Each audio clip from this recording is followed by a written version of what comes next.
Hello दोस्तों, आज की वीडियो में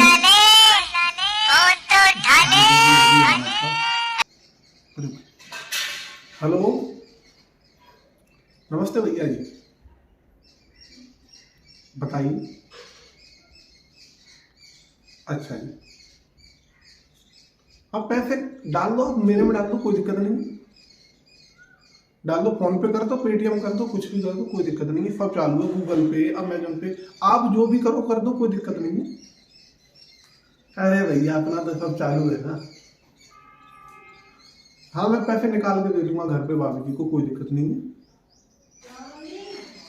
अरे भैया जी, चार्ज हम आपसे क्या चार्ज लेंगे? चलो कोई दिक्कत नहीं, आप डाल दो, जितने चाहो उतने डाल दो, मैं निकाल के दे दूंगा, ठीक है। हाँ जी, ठीक, नमस्ते भैया। आप लोग भी ऐसा ही करते हो ना, तो ये वीडियो सिर्फ आपके लिए है।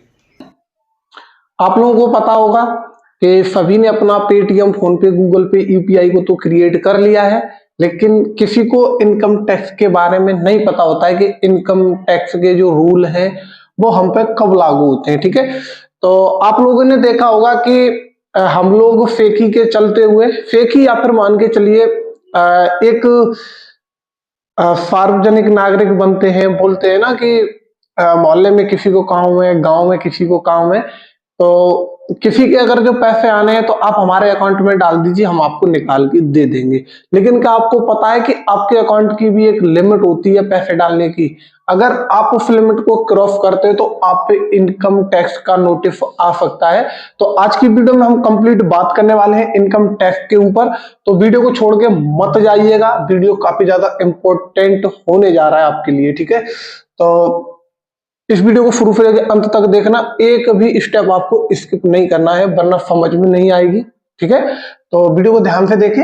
सबसे पहले नंबर 1 पे हम बात करेंगे क्या पता है, नंबर 1 हमारा जो टॉपिक रहेगा वो रहेगा हमारा कि सभी लोगों के सवाल रहते हैं। किसी ने हमें कमेंट किया था कि भैया हम फोन पे से एक महीने में कितने पैसे ट्रांसफर कर सकते हैं। जिसने हमारा अकाउंट ओपन किया था, जिसने हमारा पेटीएम केवाईसी किया था, जिसने हमारा एयरटेल पेमेंट बैंक का अकाउंट ओपन किया था, उसने कहा था कि एक दिन में 1 लाख रुपए आप ट्रांसफर कर सकते हो।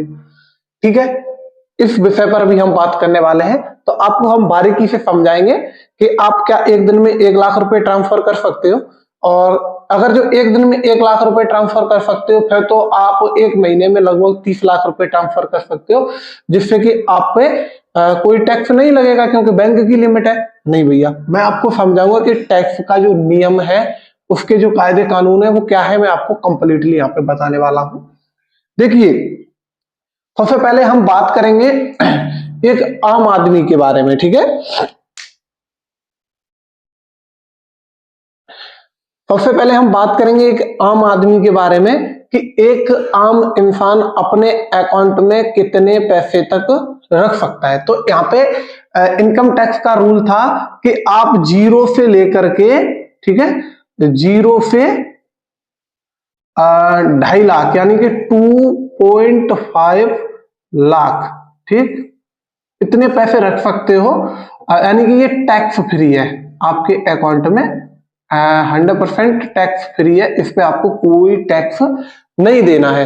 लेकिन आप लोग ये सोच रहे होंगे कि हमने तो एक महीने में कम से कम 4 से 5 लाख का ट्रांजैक्शन कर लिया, हम पे तो कोई नोटिस नहीं आया इनकम टैक्स का। तो वो भी मैं आपको समझाता हूं। ठीक है, अब देखिए यहाँ पे मैं आपको बता देता हूं, ये 0 से लेके 2.5 लाख ये होता है हमारी एक साल की, यानी कि एक साल की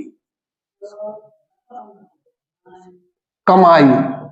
ओके, ये एक साल की हमारी कमाई होती है।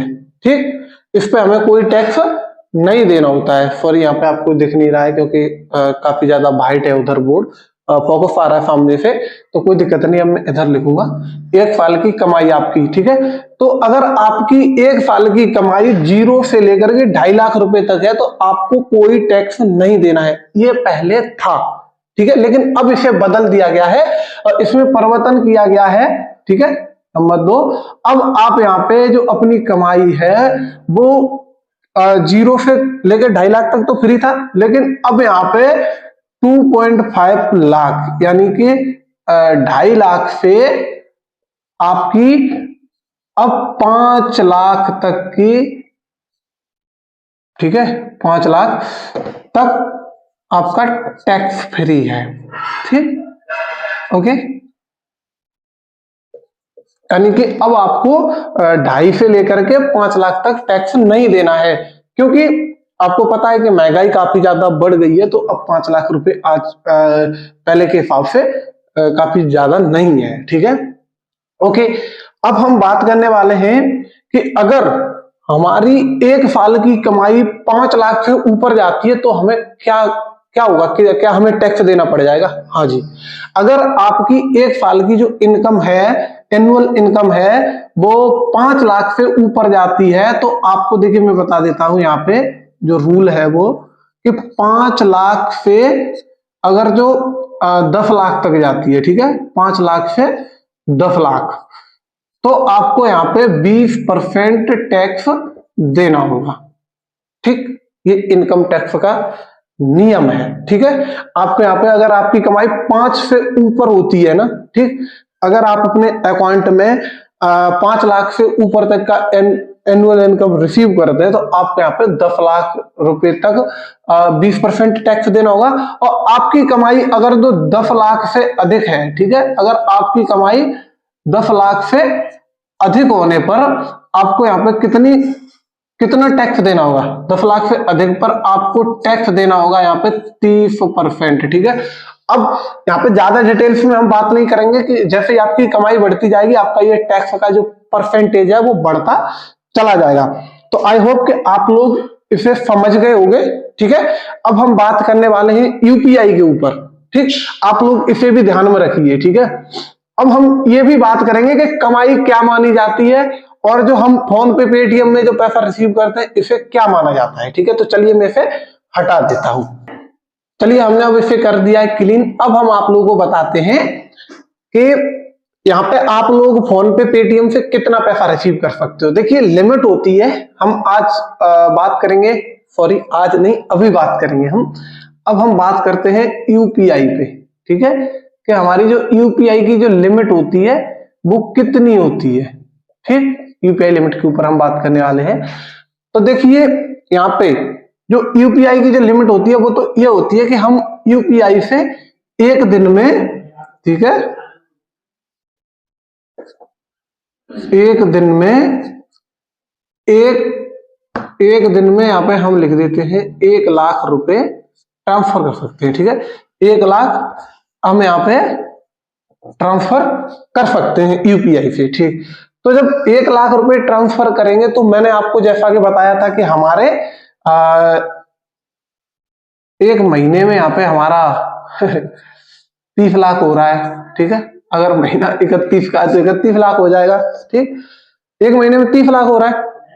फिर भैया वो नियम कहां चला गया इनकम टैक्स का, जो हमने आपको अभी बताया था कि अगर जो आपकी जो कमाई है वो 5 लाख से अधिक हो रही है, तो मैं आपको समझा देता हूं। यहाँ पे देखिए ये सिर्फ यूपीआई की लिमिट है, ठीक है।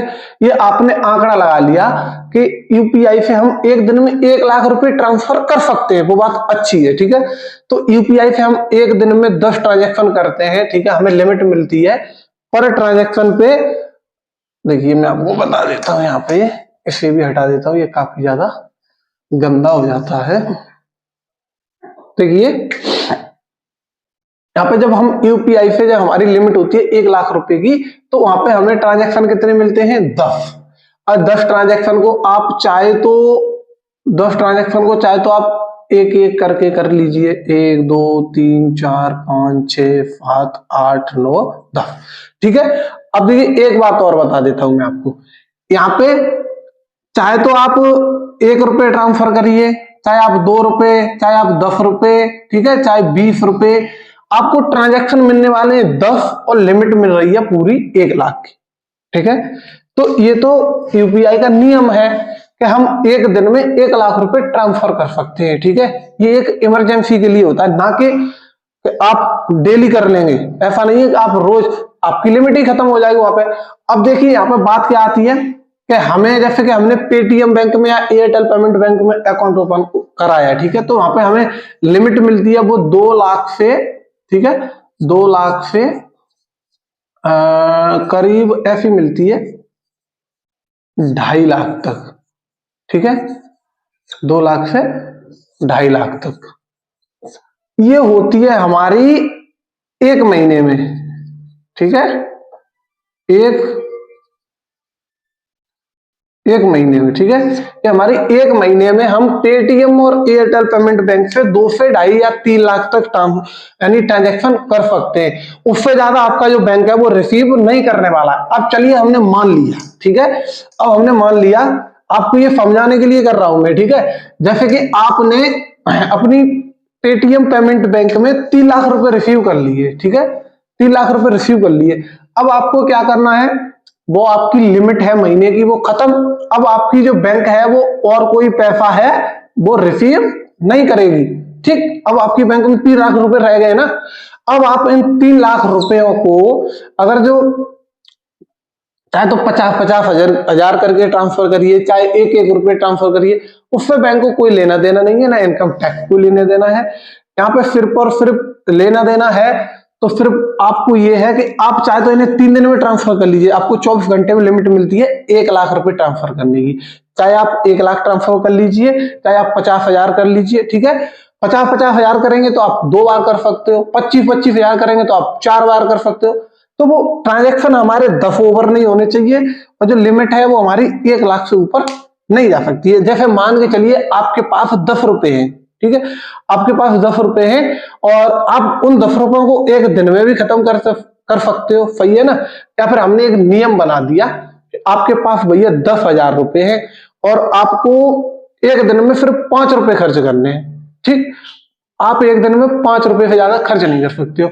अब आपको एक दिन में लिमिट कितनी मिली, 5 रुपए खर्च करने की। अब आप चाहे तो एक दिन में उन 5 रुपयों को खर्च कर लो या फिर आप 5 दिन में 1-1 रुपया करके 5 रुपए खर्च कर लो। आपको लिमिट कितनी मिली है, सिर्फ और सिर्फ 5 रुपए की, ठीक। उम्मीद करता हूं कि ये भी जानकारी आप लोगों के समझ में आ गई होगी। अब देखिए इनकम टैक्स का एक नियम कहता है, ये तो पेटीएम में एयरटेल इन बैंकों को छोड़िए, अब हम बात करते हैं बड़ी बैंकों के बारे में कि अगर आपका खाता किसी बैंक में SBI, PNB, bank of India, bank of Baroda, किसी भी बैंक में है आपका अकाउंट, तो अब आपको कितनी लिमिट यहाँ पे मिलने वाली है। तो देखिए आप अपने बैंक अकाउंट में एक दिन में कितने रुपए डिपॉजिट कर सकते हो, लिमिट बता रहा हूं मैं आपको, ठीक है। आप ये ना कैलकुलेट करिए कि एक दिन में इतने कर सकते हो तो एक साल में कितने कर सकते हो, ऐसा नहीं होता है, ठीक है। मैं आपको बता रहा हूं कि यहाँ पे आप अपने अकाउंट में एक दिन में 1 लाख रुपए डिपॉजिट कर सकते हो बैंक जाकर के, ठीक है। अब हालांकि बात आती है यहाँ पे बैंक की कि आप अपने बैंक में एक दिन में 1 लाख रुपए डिपॉजिट कर सकते हो और 1 साल में, ठीक है, सॉरी यहां पे मैं लिख देता हूं दिन, ठीक है, और यहां पे लिख देता हूं मैं पूरा साल या फिर वर्ष मान के चलिए, और 1 साल में आप यहां पे कितना कर सकते हो पता है, 1 साल 1 दिन 10 लाख, ठीक है। यहां पे आप 10 लाख से ज्यादा नहीं कर सकते हो 1 साल में। आपको क्या करना है, अब देखिए आप एक चीज सोच रहे होंगे कि आपने बताया था कि इनकम 5 लाख से ऊपर जाएगी तो 20% टैक्स देना होगा, और यहाँ पे आप बोल रहे हो कि 1 साल में आप 10 लाख रुपए डिपॉजिट कर सकते हो। काफी ज्यादा प्रॉब्लम क्रिएट हो रही है ना। तो मैं आपको बता दूं यहाँ पे कि आपकी जो इनकम क्या मानी जाती है और डिपॉजिट क्या माना जाता है। देखिए मैं आपको समझा देता हूँ बारीकी से कि जैसे कि आपका कोई बिजनेस है, ठीक है, आपका अगर कोई बिजनेस है तो वहां पे क्या होता है कि अगर आपका उस बिजनेस से रिलेटेड, जैसे कि आपने फोन पे, पेटीएम बिजनेस अकाउंट क्रिएट कराते हैं, आपको पता होगा कि मर्चेंट अकाउंट एक अलग से क्रिएट होता है, ठीक। चलिए अब मैं आपको बता देता हूं कि आपकी इनकम क्या मानी जाती है और जो नॉर्मल डिपॉजिट होता है वो क्या होता है, ठीक है। देखिए अब हम नॉर्मल किसे बोलेंगे, जैसे कि हमने यहाँ पे लिख दिया नॉर्मल और यहाँ पे लिख दिया हमने मर्चेंट, ओके। यहाँ पे हमने मर्चेंट लिख दिया, यहाँ पे हमने नॉर्मल लिख दिया। अब देखिए नॉर्मल और मर्चेंट में अंतर क्या होता है कि जो आप क्यूआर कोड लगाते हो अपनी दुकान पे उसे यहाँ पे हम मर्चेंट कहते हैं, और जो आपका नॉर्मल फोन पे अकाउंट होता है जैसे कि नंबर से आप ट्रांसफर करते हो, ठीक है, जिसे हम फोन पे यूपीआई बोलते हैं, पेटीएम यूपीआई बोलते हैं, गूगल पे, तो वो होता है आपका नॉर्मल अकाउंट। अब देखिए जैसे कि आपका जो बिजनेस अकाउंट होता है, यहाँ पे जो मर्चेंट अकाउंट होता है इसमें आपका पैन कार्ड ऐड होता है ना, ठीक है, वो पैन कार्ड के बिना यहाँ पे केवाईसी नहीं होता है, क्योंकि यहाँ से क्या होता है, एक तो उसके बिजनेस के थ्रू भी आपके इनकम टैक्स को पता चलता है कि आपने कितना पैसा रिसीव किया, ठीक है, यहाँ पे उन्हें पता चलता है एक साल में आपने कितना पैसा यहाँ पे रिसीव किया, वो आपकी इनकम मानी जाएगी, ठीक है। ऐसा नहीं है कि आपने अपने दोस्त से डलवा लिए यहाँ पे 20,000 उन्हें कैश दे दिया, उसे इनकम टैक्स को कोई लेना देना नहीं है, उसकी नजर में आपकी इनकम थी, ठीक है, ये ध्यान रखिए आप।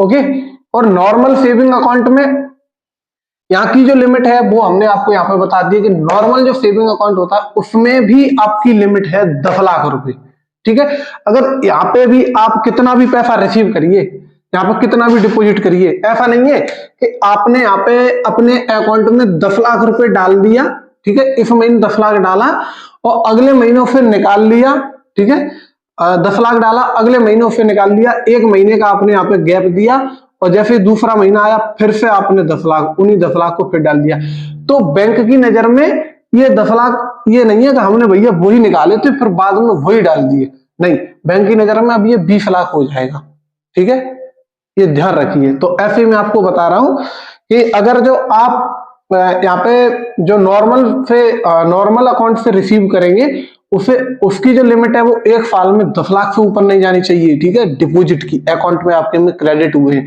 और जो मर्चेंट की है वो आपकी अब 5 लाख से ऊपर नहीं जानी चाहिए, वरना आपको यहाँ पे 20% टैक्स देना पड़ जाएगा या फिर इनकम टैक्स का नोटिस आ जाएगा, आपको वहां पे जवाब देना पड़ जाएगा। अगर आपसे पूछा जाएगा ट्रांजैक्शन की जो डिटेल्स है वो मांगी जाएगी तो आप कहां से जवाब देंगे, समझ रहे हो ना।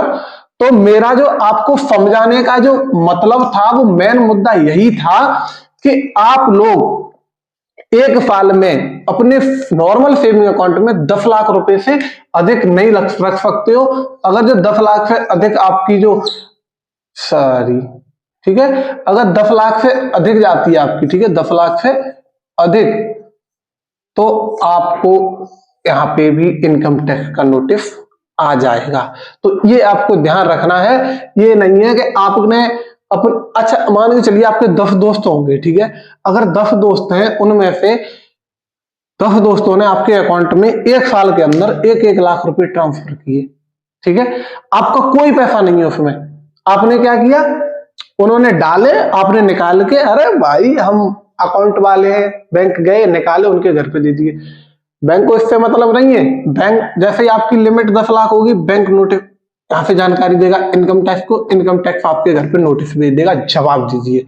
अब आप कहां से जवाब दोगे बताइए, उसे ये मतलब नहीं है, इनकम टैक्स को ये मतलब नहीं है कि आपने रिश्तेदारी में किया, आप एक नेक इंसान हो, आपने किसी की मदद की, उसे मतलब है सिर्फ आपके अकाउंट की लिमिट से, ठीक है। तो मैंने जैसा कि आपको बताया कि दुकान पे अगर क्यूआर कोड लगा है, फोन पे, पेटीएम, कोई भी गूगल पे भैया, तो आप लोगों को वहां पे एक साल में 5 लाख से ऊपर का ट्रांजैक्शन रिसीव नहीं करना है, वरना आपकी फामत आने वाली है, ये आप ध्यान रखिए, ठीक है। और अगर जो आप एक नॉर्मल यूजर हो तो आप ये भी ध्यान रखिए कि एक साल में आपकी यहाँ पे जो क्रेडिट होने की लिमिट है यानी कि अकाउंट की, वो 10 लाख से ऊपर नहीं होनी चाहिए, ठीक है। एक साल में आप यहाँ पे 10 लाख रुपए अपने अकाउंट में रख सकते हो, ठीक है, कोई दिक्कत नहीं है। सॉरी, एक साल में नहीं, आप अपने अकाउंट में 10 लाख रुपए रख सकते हो, चाहे एक साल में रखो चाहे 2 साल में, 10 से ऊपर आप नहीं ले जा सकते हो एक नॉर्मल सेविंग अकाउंट में, ठीक है। और अगर जो आप एपीएफ संचालक हैं, आप पैसा लेन देन कर रहे हैं, कुछ भी पे नियर बाई स्पाइस मनी का कोई भी आईडी है आपके पास, तो आपको इसके लिए क्या करना होगा, एक करंट अकाउंट ओपन कराना होगा, जिससे क्या होगा कि आप अपने सेविंग अकाउंट में पैसा ना लेकर के करंट अकाउंट में पैसा लीजिए और बैंक से निकालिए। और रही बात ट्रांजैक्शन की, इनकम टैक्स फिर भी आपसे जवाब मांग सकता है, तो इसके लिए आपको क्या करना है, एक रजिस्टर्ड बनाना है और उस पर सारे के सारे ट्रांजैक्शन नोट करने हैं कि किस तारीख को कितने ग्राहकों का पैसा आपने निकाला है। तो ये जो बात है आप अपने ध्यान में रखिए कि इनकम टैक्स को समझना बहुत ज्यादा जरूरी होता है। हो सकता है कि मेरे को भी बताने में आप यानी कि मैं भी आप लोगों को कुछ बात नहीं बता पा रहा हूं इनकम टैक्स के बारे में। इसकी जो टर्म एंड कंडीशन है वो काफी ज्यादा और भी टफ हो सकती है, ठीक है। तो आप लोगों तक जितनी जानकारी देने यानी कि मेरी जितनी जानकारी थी मैंने आप लोगों को दी, जिससे कि आप लोग सतर्क रहिए इनकम टैक्स से, ठीक है। तो भैया फेकी में लेन देन को कर दीजिए बिल्कुल बंद, अकाउंट से ज्यादा लेन देन मत करिए, अपनी लिमिट को ध्यान रखिए, ठीक है। और उम्मीद करता हूं ये जानकारी आपको अच्छी लगी होगी। अगर वीडियो पसंद आई तो एक लाइक जरूर करना, अपने दोस्तों के पास भी शेयर जरूर करना ताकि वो भी इस आफत से बच सके। चलिए मिलते हैं किसी नेक्स्ट वीडियो में, तब तक के लिए जय हिंद जय भारत।